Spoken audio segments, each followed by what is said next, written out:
Operation devil হান্টে একদিনে সারা দেশে ১,৩০৮ জনকে গ্রেপ্তার করেছে বলে জানিয়েছেন পুলিশ সদর দপ্তর। একদিনে অপারেশন ডেভিল হান্টে শুধু গাজীপুরেই ৮২ জন আটক।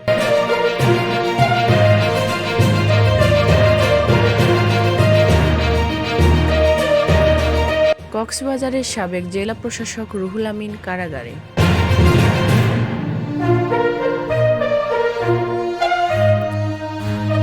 ডেভিল নির্মূল না হওয়া পর্যন্ত অভিযান চলবে বলে জানিয়েছেন স্বরাষ্ট্র উপদেষ্টা।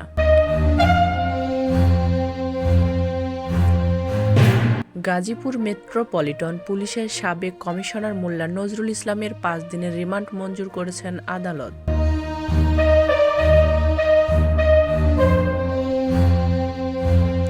রাজধানীর সায়েন্স ল্যাব এলাকায় ঢাকা কলেজ ও আইডিয়াল কলেজের শিক্ষার্থীদের মধ্যে সংঘর্ষ। অপারেশন ডেভিল হান্ট ইস্যুতে গাজীপুরের ধীরাশ্রম গ্রাম ও আশেপাশে পুরুষশূন্য এলাকা। আইনশৃঙ্খলা নিয়ন্ত্রণে সন্ধ্যা থেকে কাজ শুরু করেছে সেন্ট্রাল কমান্ড সেন্টার।